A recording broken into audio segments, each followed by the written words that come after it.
You're listening to the AZ Wildcats podcast, brought to you by DraftKings, America's #1 sportsbook app. All right, Arizona wins 75-70. There is a ton to get to. Joined by John Schuster, William Brad Alice. Again, we'll talk about all the details, all the nuances. The first thing I'm going to say, though, is that you can just tell by watching, Tennessee is a very good team. This is going to be a team that is going to be there at the end of the season. This is a nice win for the Cats, fellas. It's interesting to see two teams with a bit of a snippy rivalry that are about 2,000 miles apart. Okay, bro, let's go. Even though in a bit of a different conference, obviously, and all that, although we never know exactly how those things are going to lay out. But two very competitive games. Tennessee fans are going to do a lot of officiating complaining, just as Arizona fans did last year. But if I was to break down the good, of which obviously there is more than not, Arizona's inside game and Arizona's rebounding, I thought were excellent, clearly excellent in this matchup, and that played a major role. One of the things I thought was also interesting here is that Arizona was able to win at Tennessee's pace. This is a game that was played at a half-court tempo almost all the way through. There was very little pressing, and it was just a grinder. It was a possession-by-possession half-court grinder. And those are the types of – this is very reminiscent of the game that Arizona played against Houston in the NCAA tournament that didn't go its way. Well put. Being able to get a W in the type of game where a team relies on needing to go on a bunch of offensive runs, being able to win a game where that wasn't the case, that was closely fought the whole way, is a very good sign. It may be frustrating to some degree, in that Arizona wasn't able to run or was unwilling to run, or Tennessee's game plan was so good that they made sure to limit that.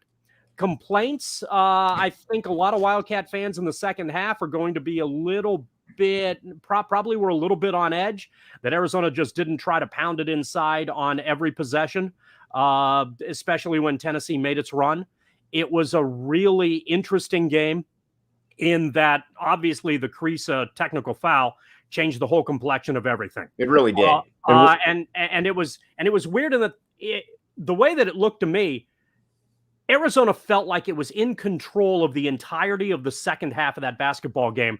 And it was always a 4-point lead, 6-point lead. It kind of felt like, if Tennessee just happens to hit a couple threes, this is going to be a pretty interesting ball game. And it got that way. Tennessee had possessions to take the lead, couldn't get it done. Arizona was better down the stretch and got a huge W. William? Maybe I'm crazy. Yes. I think Tennessee's really good. I don't think they can win a national championship. They don't have enough dynamic scorers, and their defense is great, and their rebound. I don't think they can win 6 games in a row. Whereas I came away from this thinking Arizona was really close to making this a 20-point game. I think if Kriisa doesn't pick up the tee, Arizona probably rattles off several more buckets. That being said, this is the kind of team that can make Arizona mortal and steal games away in the NCAA tournament, as you just said, Houston can. But I really thought from about the 8-minute mark of the first half, Arizona looked like the better team. Now, for the first 12 minutes, and maybe a little longer, Tennessee looked like clearly the better team, but then they cooled off. And again, I don't think they have the scoring long term. And I think with Arizona's kind of, spurt ability, but this was a huge win for Arizona, no doubt, especially because they were able to overcome not one, but 2 really big mistakes. Of course, the Kriisa technical, and I'll admit it, I didn't know that was a technical, but it makes perfect sense. You just can't go to the baseline, even though that's where the NBA. And he just kept walking. It was kind of weird. Yeah. And and I think part of the problem is if we look at the modern NBA where the benches go so far, like guys are sitting there in the NBA. You can't do that in college. And well, I'm guessing what he was doing was trying to rally, rally the fans in the end and was zone. Probably chirping as well.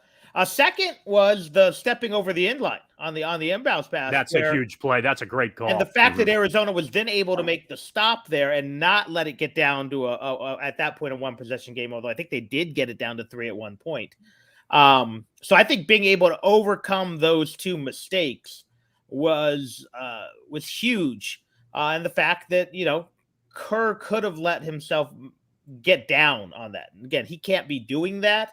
But the fact is he didn't then come in and force up bad shots or make huge mistakes after that point. I think that was sort of important as well. But I think I came away feeling like the Arizona-Indiana game was a game that could be a Sweet 16 matchup, and that's what I feel about this one. Again, these could easily be a 2 and a 3 seed. I just came away feeling like Arizona has more pieces and is more capable of making a deep run. Tennessee's really good, but at some point they're going to have to. And again, they almost did, but they almost got blown out the building, I think, too. And that's what I think was interesting. I don't think Arizona was ever in any danger of getting blown out because I just don't think Tennessee is. Ziegler had to have a carear night, and the big guy had to have a career night. And he was great. Ziegler was outstanding. Fantastic. I think the difference, if in the way the two teams are made up, they both obviously have a lot of size. The difference is that Arizona's size has the ability to score, whereas Tennessee's size isn't really functional from an overall point standpoint. And that's the thing that I think worked against them. One of the things that worked against them in this game is that Arizona's defensive scouting report was really good, play off the bigs, and they were tall enough to make that work. They also did such a great job negating what the Volunteers need to do, and that is have second and third shot opportunities on the offensive end. When Arizona played off on the bigs and the bigs couldn't make, consistent buckets, Arizona's interior players who are more offensively skilled, I think that was a little bit of the difference, and probably a lot, Brad, of what you saw. I think it's I agree with you based on at least today's performance. Tennessee obviously is going to have to win to advance in this tournament by grinding out some great defensive performances. And Arizona on the inside tonight was a little bit more advanced on the offensive end. All right, we're joined. It's a big game when we're able to bring the Mariano Rivera of the Tucson media, the closer, the ultimate, Mr. Anthony Gimino, coming in here with the new look. First of all, the beard is fantastic. It is a legitimate beard. It's not patchy at all. Anthony, glad to see you. Let's talk about the beard. Let's talk about the game. Let's just talk about what you're thinking right now. Yeah, let's not talk about the beard. I don't think that's why people tuned in. And look at Brad. Brad's, that's a legit man beard right there. But we're not going to talk about the beard. What do you want to? I don't know what you guys started. All right, we talked about. To me, this is the win of the season for Arizona. Brad thinks that this is, kind of Tennessee feels like kind of a Sweet 16 team to him. I think this is a team in Tennessee. It's probably going to be about a 3 or a 4 seed, something like that. This win to me is going to age very well, though, because I don't see Tennessee going anywhere. What were your thoughts from this game? Yeah, I mean, this was Arizona's poison. A team with size, age, length, and combined all that with the kind of pressure you can put on the ball that makes it difficult for Arizona to do what it wants to do, which is make those entry passes, make those high-low passes. So Tennessee had all the kryptonite for Arizona, and Arizona still found a way to overcome it, which I think is the biggest takeaway from this game, that they played one of those grinding big teams. And even when they didn't shoot it well from 3, which we've seen now in a couple big games, they had enough to get it done and get the win. And, there were a couple points there where Tennessee twice got it to 1 after the trail by 10. And you're thinking, yeah, that things are going south for Arizona. And, but they found a way. Your guy Pelle came through with that big play. Right. All right, Anthony, real quick. Have I told you about the 4 peaks? I've seen you tweet about that. Okay. But what does Shu and Brad think about that? Well, Shu came up with it, so I'm going to yes. Well, then I'm in favor of it. All right. Well, here's the deal. Is Anthony the Tully or the Arn? I can't. Sorry. A lot of people think the 4 peaks is just the brewery in Tempe, and we're going to get to that in a second. But it is also Oumar Ballo, Azuolas Tubelis, Henry Vasar, and Dylan Anderson. But 4 Peaks is the official brew of PHNX Sports. We'll get to that in a second. And they have all kinds of great stuff going on. Check out the brewery in Tempe. You can check out our away game watch parties at Tap and Bottle. All kinds of good stuff right there. Great deals. Enjoy responsibly, 21 and up. Check out the show notes and the links in the description. And more furniture. MORfurniture.com. All right. MOR Furniture has redone the entire PHNX studios. Looks fantastic. They got great deals. You got all kinds of good stuff right there. Check it out again, MORfurniture.com.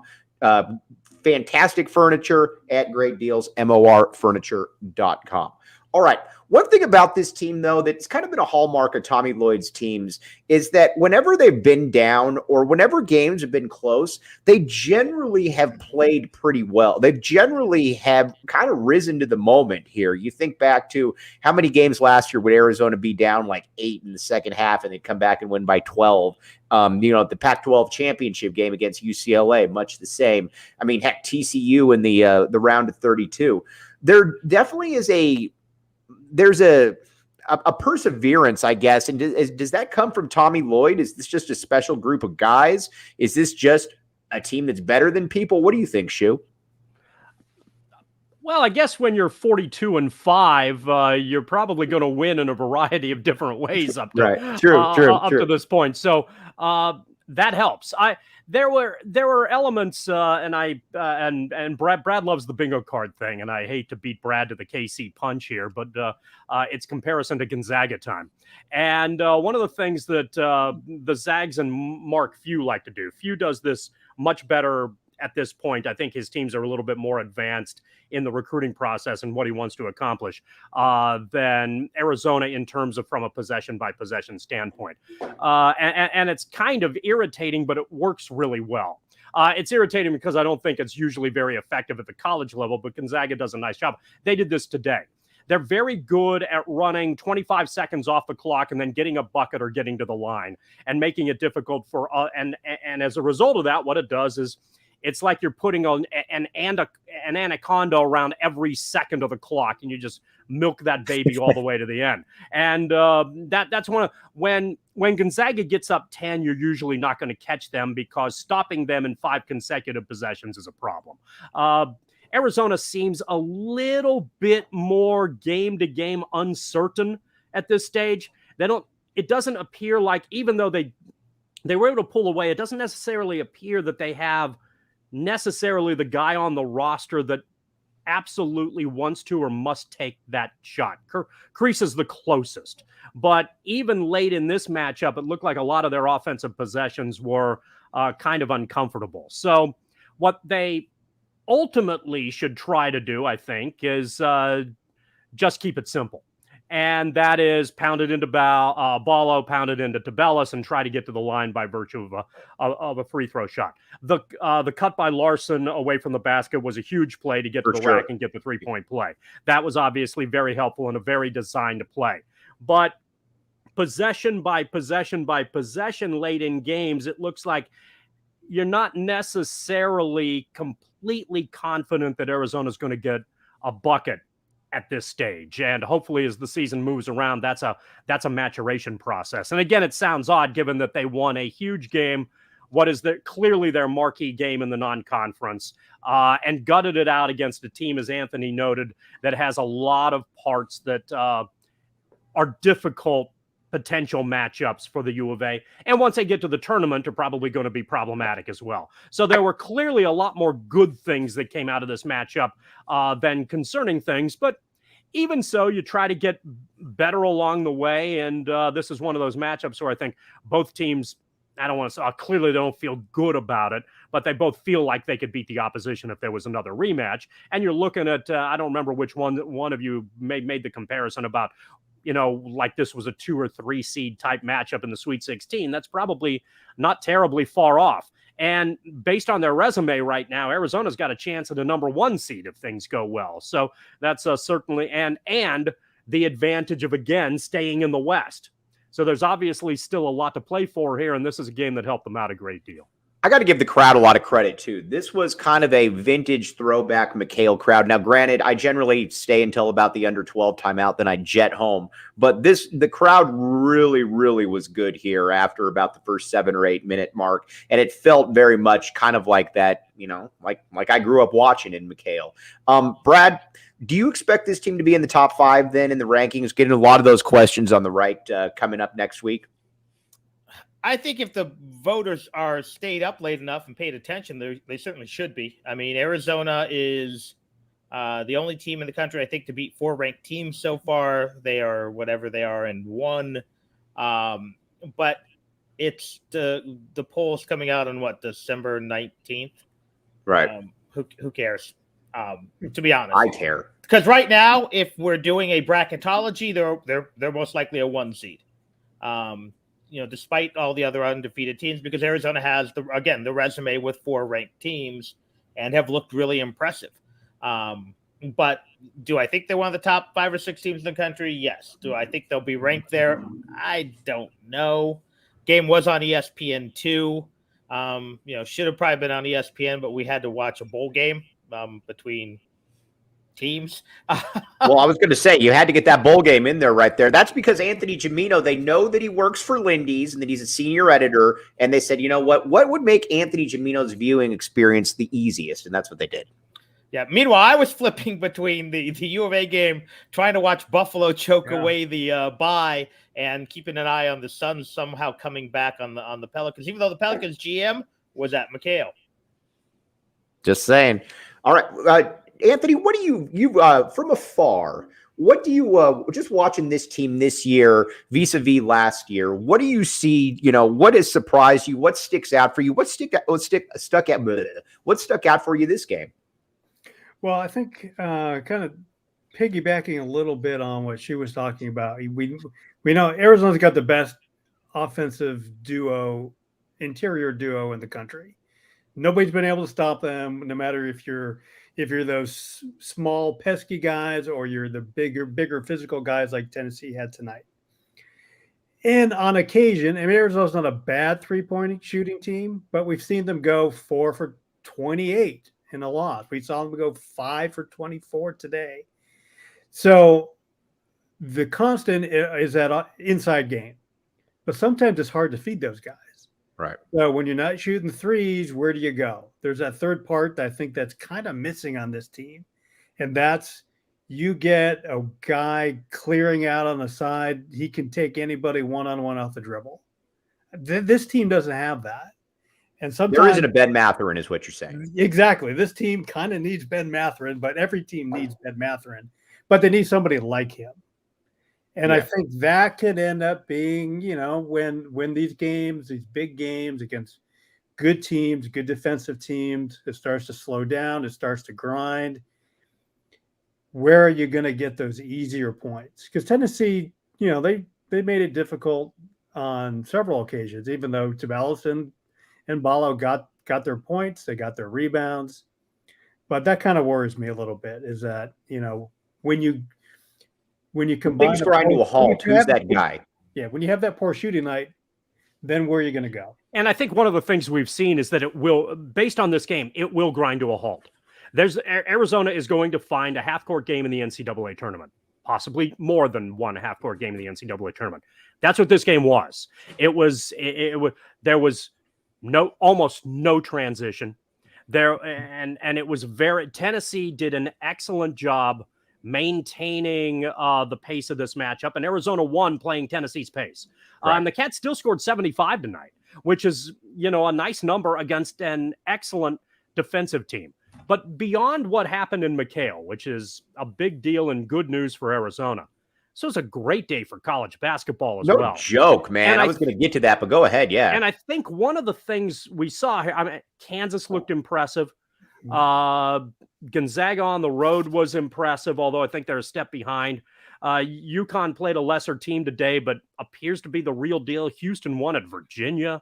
What I think, yeah, and a lot of the commenters, and Anthony, thanks for bringing them up. UCLA wins at Kentucky. There are what we're seeing, and one of the announcers on ESPN2 brought this up as well, is that you're in a year where there's a lot of good teams and a lot of teams that it appears that have an opportunity to make deep runs and win this thing legitimately. And right now it appears that Arizona is very much legitimately in that conversation. Are there things that Arizona struggles against? Yes, and Tennessee has a lot of them. Are they going to struggle against Houston's rebounding? Perhaps. But Arizona does bring something to the table that is clearly a problem for a lot of other teams facing them, and that's Tubelis and Ballo. And if you can have that force in there, it's different, it's tough to deal with, and it gives you an opportunity to move through. Yeah, and that's the one thing, too, that travels. I mean, we've seen great Arizona teams in the past that, heck, you look at 97, 98, for example. You got that great perimeter quartet, and the shots weren't falling, and, they struggled. When you've got two big men that can dominate the way that these guys can on a game-by-game basis, you're not relying on just three-point shooters. You're not relying on perimeter players. And I think that's kind of what's been able to get this team through, is that every single game, it seems that you can basically count on 35 and 18 from the two peaks right there, William. Yeah, and I think the other thing that benefits Arizona is, with the exception of three-point shooting, they kind of do everything else good. Obviously they're great on the inside, but they're a good defensive team. They're not an elite defensive team. They rebound well. They, they more often than not, although it's a little bit, they take care of the ball. There are stretches where they don't.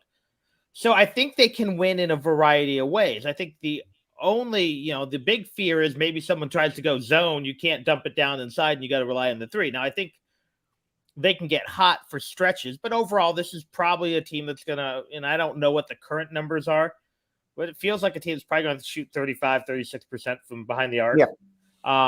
Especially when they play more legit teams.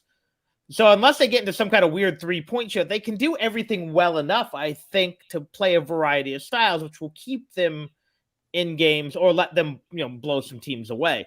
Because again, they can transition, they can get out on the run, they can dump it down, they can get multiple possessions on the offensive glass. They can block shots. So I think they're very versatile, which will help them. I think again, they can win a rock fight, they can win a race. Let's just hope they don't have to get into one of those games where they're down so much they have to rely on that outside shooting to shoot their way back in, because I'm not sure. And, it is a concern they don't have a wing who can score when your best slasher is your 6'11" power forward. Not ideal, but other than that, again, they do a lot of things well, and I think that's important. Anthony, have I told you about the DraftKings Sportsbook app, code word PHNX? I'd love to hear more. Okay. Thanks for asking. Here's the deal. So you can put down $5 on an NBA game, and you can get $200 in free plays if that team wins. Just money line. That simple, that easy. Now, I've been saying pick the Suns against any bad team and go ahead and get that free money. Well, granted, the Suns have been struggling of late, getting blown out by the Rockets twice. Shu did the same thing to the Pistons last year, turning them into a good team. So don't take what I have to say for it. But check it out, though, the DraftKings Sportsbook app, code word PHNX. Check out the show link in the description. And again, lots of good stuff. Then you can do all kinds. You got in-game betting. You got live, all kinds of stuff. Check it out. Check the link in the description. 21 and up.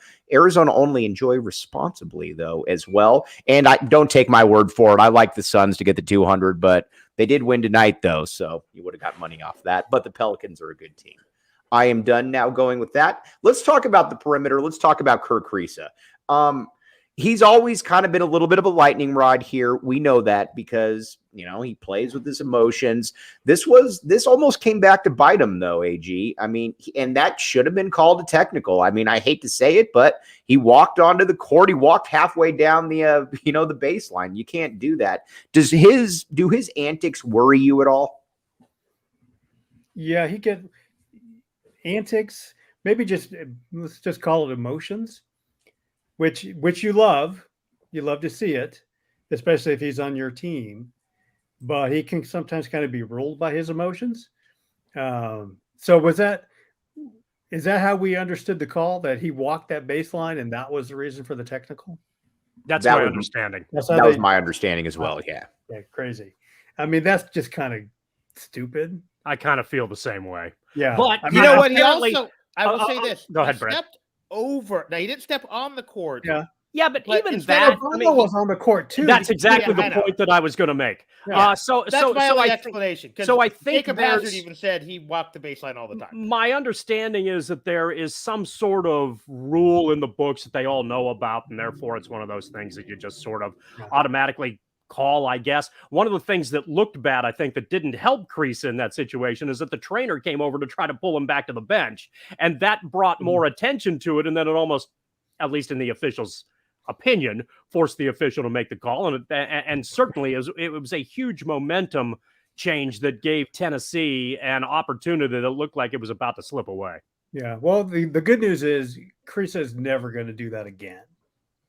Yeah. I think that you probably got that out of your system at this point. Yeah, exactly. So, I think he's a love him, hate him kind of guy, right? We know it can get hot. We know we can go 3 games without hitting a shot from behind the arc too. You know what I like I think tonight? you just have to live with it. Yeah, and there were 2 examples here that have been Kriisa's emotion. I don't give a crap. Generally speaking, you deal with and you go on from there. And he's, somebody who the crowd loves, and very often he's going to do 2 things. 2 of the themes that were brought up against Arizona last year is, can Kriisa defend on the perimeter, and how tough is Tubelis? And those 2 things were a big deal in Arizona matchups against TCU and ultimately their elimination against Houston. Mm-hmm. Both of those things were answered in a much more positive way than perhaps we anticipated. Yeah. Kriisa defensively held up pretty well tonight against a team that was going to be as physical as possible against them. Because Tennessee thought going in, we abused this guy last year, we're just going to do that this time around too. You know that was on the scouting report. And you knew they were going to try to push Tubelis around, and Tubelis looked like a completely different player. I think you He's can looked that way sorry to interrupt you, but he's looked that way pretty much all season. I mean, he has been against the best teams. He's been aggressive. He's been, he's taken it to the other team, and, he doesn't always make it, but there hasn't been any shying away like there was at the end of last season, where you could just tell that he wasn't there. Whatever he has done mentally, he looks like a different player. I mean, I don't want to say a different player because he was an all Pac-12 player last year. But he's so much more improved. He looks so much more improved. It looks like he's in control of the game, if that makes any sense. It does. And I think you can favorably argue he was the best player on the floor tonight. And this was, again, one of those very legitimately difficult matchups where last year it may have been a problem, and this year it was not. And there were times in this game in the first half where he kept Arizona in it. Remember, there was a part, Arizona was down 7 at one point in this game, and it was kind of looking like, and I think Brad alluded to this a little bit in passing, it looked like this was in a little bit of danger of Arizona wasn't going to be able to get good looks. Tennessee was going to kind of grind it out. It was playing at their possession. It wasn't going to, if Arizona started to lose contact a little bit there, the ability to get back into it, might have been a little bit more difficult. And in a stretch where they were down 7, I think it was 37-30, Tubelis was a big deal in that sequence that got them back into the game and basically even at the half. I mean, just look at his numbers: 7 of 11, 9 rebounds, plus minus of +8, second best on the team. 5 of 6, I think, from the line. I mean, it was a big time performance, and credit him and Tommy Lloyd. They had that matchup where they had the big guy who couldn't keep up with him, and he just kept going to the hoop. And he made those bunnies that last year when he was in his slump, he wasn't making some of those layups. So credit. Well, that's a great Credit point. them for going back to that over and over and over, and he either got the bucket or got the foul, and they had to pull the kid off him. Well, think back to last year, AG, like where it looked, especially in the tournament, where it looked like he was preying on layups. That hasn't happened this year. And there were at least multiple cases tonight where I know our buddy Calvin Ifan would say, sometimes the best play is just get the ball up on the rim. Right. When you're Ballo, when you're Tubelis, and you're inside, you've got a great chance to score. And even if you don't, it's going to come off the rim really soft right by the basket, and you're the biggest, strongest, toughest players on the court. Right. So you have a great chance of getting that rebound and putting it back in, which we saw on multiple occasions tonight. And that's why, that's why the turnovers for Arizona can sometimes be just really frustrating. Because, even if they just get a shot up, now you got 35-40% chance of grabbing that rebound and scoring. Right. No. So does it worry you guys at all about the bench? It's funny because the other game, Arizona had 51 points off the bench, no points today. But I kind of chalk that up to the guys on the bench are coming off the bench for a reason, and that's no offense to them, but you're going to be, some games you get something from Adama Ball. That really probably wasn't his game today. I thought Boswell looked fine. Henderson's a guy that I expect to score in each game. So if he didn't do it there, Vasar is, what he does at this point. But does that worry you at all, guys? To me, the only worry was, with the exception of Boswell, they all had really bad plus minuses. And I know that's a flawed stat, but when I think each and every one of them was like -7 except for Boswell or worse, that's a little bit of a concern. But no, they've been so good all year. And tonight, you rode the hot hands. And for the most part, with the other exception of Kriisa, all four, the four other starters were in double figures. Kriisa only had 8. And, he was also, I think, 5 and 2 assist turnover. So would you like to have seen more bench scoring? Of course you would. But if this happens once in a great while, not that big a deal. Yeah. I mean, in your regular run-of-the-mill game, Arizona goes 8.5, 9 deep comfortably. Right. In this kind of NCAA tournament Sweet 16 game, that's a great point. Yeah, for sure. Team. And you just hope for 4 first half minutes from a guy like Boswell, 4 in each half. You want them to give you 4 minutes in each half. Vasar and Boswell and guys like that. But basically it's the starters, and you hope I don't think Henderson's too far behind. Like Brad said, he wasn't particularly good tonight, especially on the offensive end. But that's the way it is, and that's, to me, it's one of the surprising things, or things I wouldn't have said I could have known before the season. Could Oumar Ballo play 30 minutes a game? Right. You can't take him out. We had no evidence of that. But right. Yes, he can. He can maintain a very high level, basically doubling his minutes from last year. We knew he was great in 15 minutes a game, but is that because he was fresh and could just go all out? No, he's got himself in position where his body is able to go strong and hard for 30 minutes of a physical basketball game and play at a very high level. Yeah, no, I agree with that. Let's talk a little bit about Pelle Larsson. He's been beat up a little bit by me. My bad, Pelle. But he was big. He was big at the end of the game. He had the and one. He had the play where he went baseline and made it as well. And those were both where Tennessee had the game within 1. Where if Tennessee comes down, it could be a totally different game.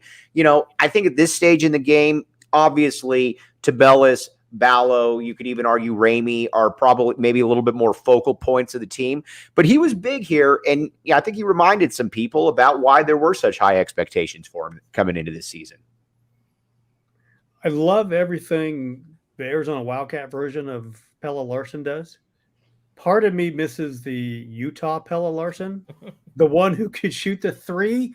What is the theory behind where his 3-point shot is? And he shot 44%. Yeah, but at Utah as a freshman, now he's like shooting 25%, and I don't get a good feeling whenever he launches one either.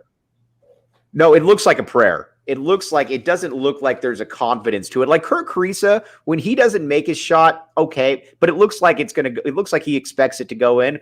With Larsson, it's kind of gonna toss it up there and hope it goes in. It's weird. I really don't know. We still have a little bit of a small sample sizes here, but last year he certainly didn't shoot it as well as he did as a freshman at Utah, and now it's fallen off again. Small consideration right now because he does everything else, right? He gets you he can play 1 through 4. He rebounds great for his size, right? It allows you to, allows Tommy Lloyd to use him as the 4 when you got to give Tubelis or Ballo a break. You can put him in with Vasar as well. He assists. He can handle it. But yeah, the shooting puzzles me because that's the thing I was looking forward to most when he decided to transfer. All right, he did a couple things that, and obviously he hit 2 or 3 big shots tonight. The runner where he got caught up in the air, wanted to pass it inside, it was covered, and then made the floater from about 12 feet. That was a big bucket. Cutting to the basket and getting the 3-pointer late in the game was instrumental. He did a lot of the little things as well. But there were, and this is nitpicking, but I guess it's what folks do to some degree. You guys talked earlier about him stepping in and out of bounds. That looked like a vapor lock play to me that you can't have.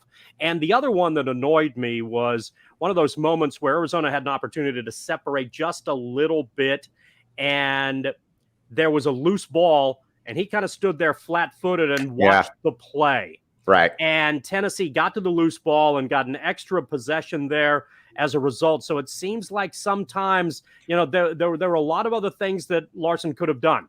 If you're not going to go for the ball because you think Tennessee can get there, then you better find somebody to pick up in the process. Just don't stand there. And occasionally it feels like Larsson goes into watching the game mode as opposed to participating in the game mode. And when he just is more consistently there, I think it helps. What I'm hopeful for from an outside shooting standpoint is that as the season moves along, he improves as we get into January and February, as he did last year. Now, the reasons for his improvement last year had a lot to do with his nagging injury and getting over that, and then aiding Arizona as the year moved along.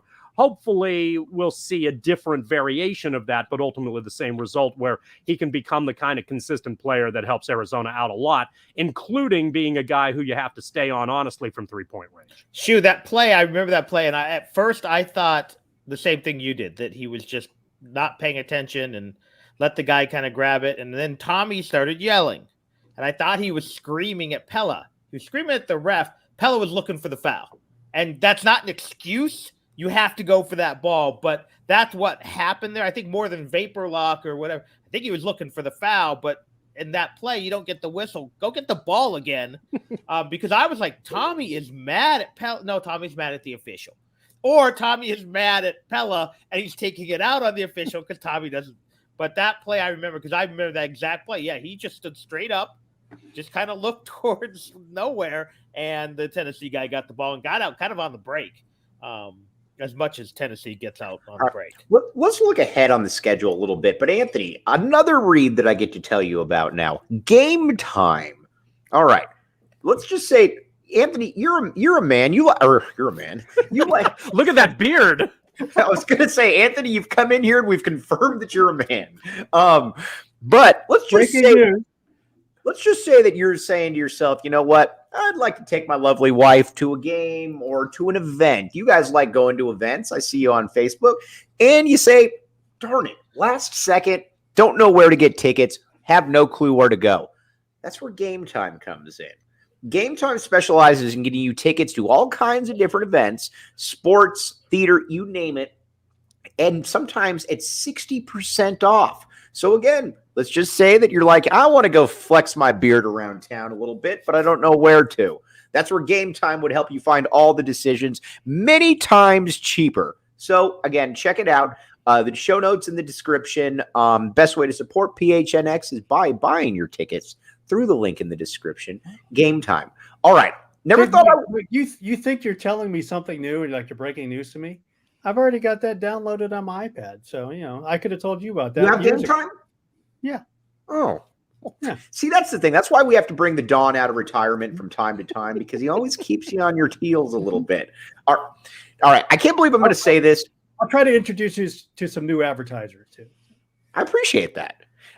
I can't believe I'm going to say this, but Arizona-ASU is now shaping up to be a kind of a showdown here on New Year's Eve up in Tempe.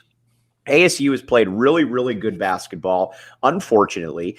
And if you watch them, it wouldn't surprise me at all if they're ranked by the time that Arizona goes up there. That's a heck of an interesting way to start.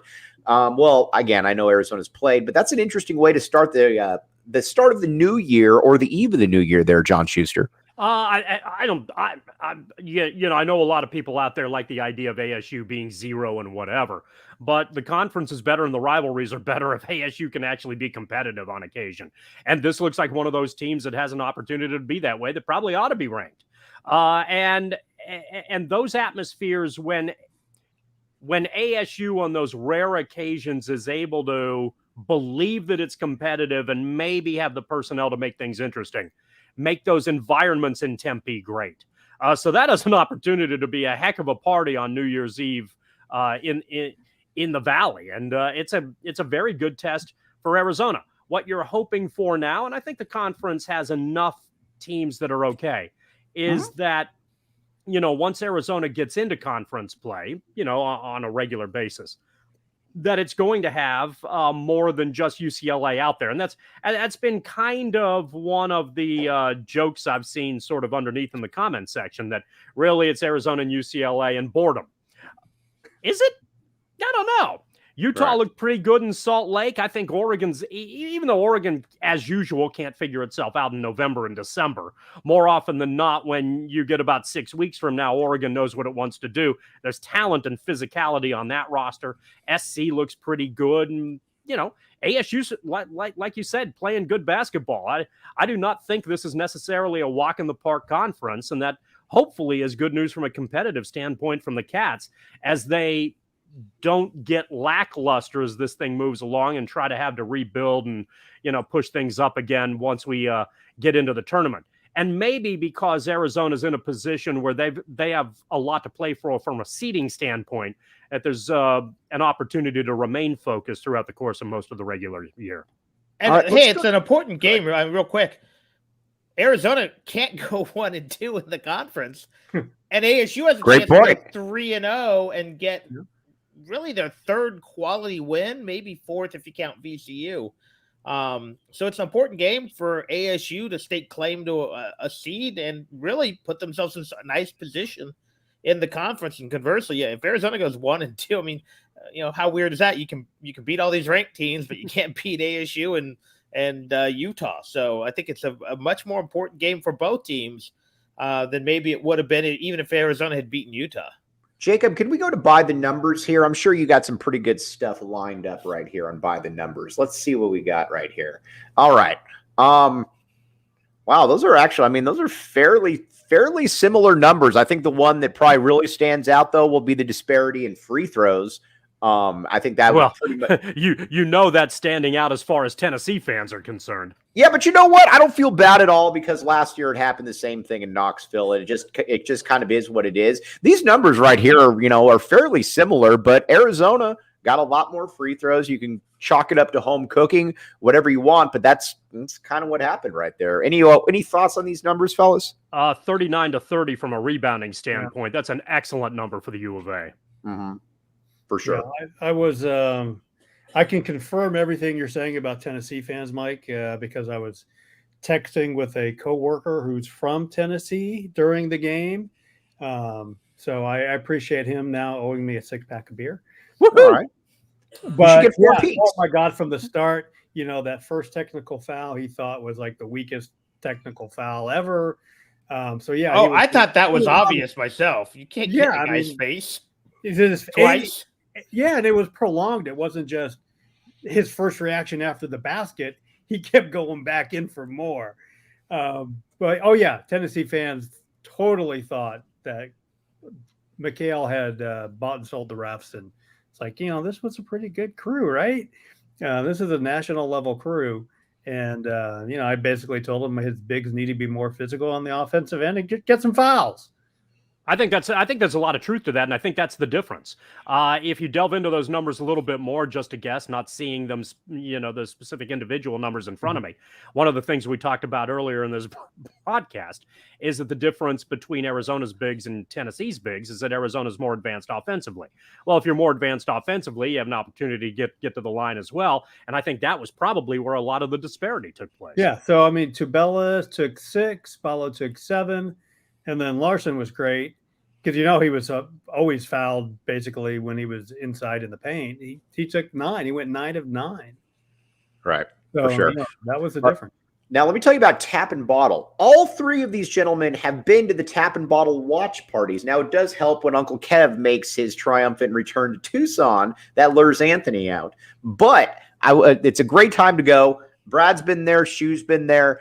We'll have a schedule out here shortly for the away game watch parties. Might have one for Arizona-ASU. We'll be certainly keeping you up to date on that. But again, Tap and Bottle downtown. They also have Four Peaks Brew down there as well, Mountain Mike's Pizza. But again, we'll keep you up to date on Tap and Bottle.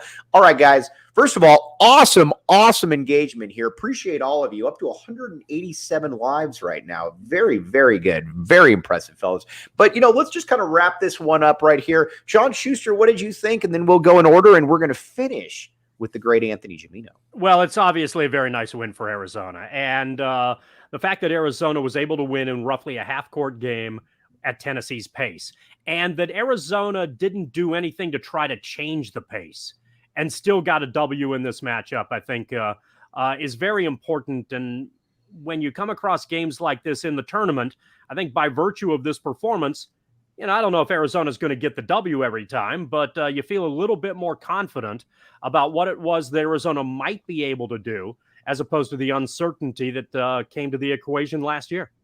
William? Yeah, good win against a good team. And I think Arizona looked, every bit of a top 10. Oh, wait. Do we have to talk about them being a top 12 team in week 6 poll? Oh, my God. Could they drill that one? This is the kind of stuff that I love. Ludicrous stat that was. And if I have to hear any more about the red tape on the backboard, how brilliant that.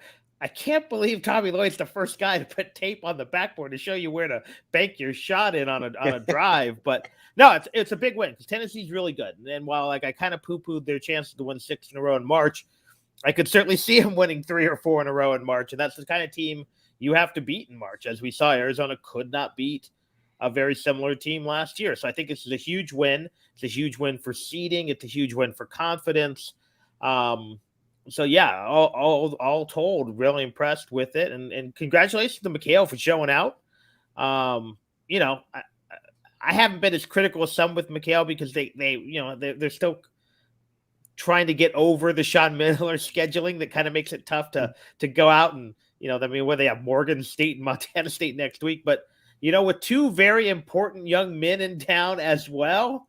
Not to mention some football players in town trying to pick a school, several of which picked Arizona, having all 14,000 and doing the stripe out and all that. That's important for the program, both on television and in person. Anthony? Well, Brad just mentioned that particular name, Sean Miller, right there. And so, I was talking to our buddies Steve Rivera and Jay Gonzalez this week, and they asked me about Miller and the whole thing that came down this week. And my reaction was basically, well, who cares? Who cares anymore? I don't care what Sean Miller does anymore. Mike, you've heard me talk a lot about for coaches, it's time and place. 10, 12 years ago, Arizona. You ridiculed me with David Shaw with that one, and you were right. I was wrong.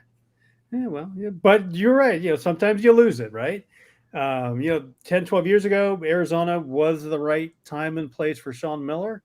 And even though he was found with no wrongdoing, no penalties, sure, I'm glad he's not the coach at Arizona because it was no longer his time and place here.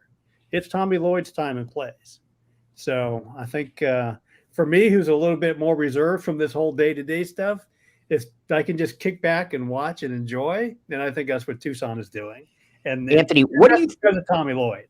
What do you think about the name that has really taken off? Matt Muehlbach mentioned it twice on air last week. The Swedish pinball, for when John Schuster came up with that. I've run with it, but John Schuster is So what you're saying, like every nickname you push on Twitter is Schuster's. I don't want to say everyone. I tried pushing one out there the other day. The new there's their new zoo right here. Good job, Shu. It is the perfect way for him to cover, because if it takes off, then well, look at that. That was stupendous twittering. If it completely bombs, well, that was Schuster's name. Yeah, well, I asked Tommy Lloyd about what he thought about the nickname the Tommy Gun, which I had nothing to do with. You had nothing to do with that, and I couldn't blame anybody on it Which is either. why it didn't take off. It did not take off, and his reaction was, I don't really like it.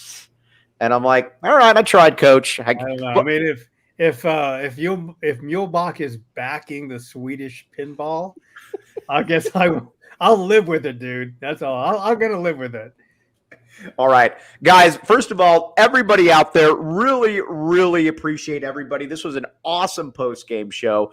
John Schuster, Brad Alice, as always, very much appreciate you. Anthony, it was great seeing you, and you know that you have an open invite anytime you want to be annoyed by me at the 11:30 time at night. But again, on a serious note, appreciate everybody out. Appreciate all of you guys out there. And, you make the show. Nice. Hey, Rich, it was Murdoch, not Forbes. Murdoch dropped. Yeah, it was Eric Murdoch. Yeah, for sure. So, but I was there too. It was awful.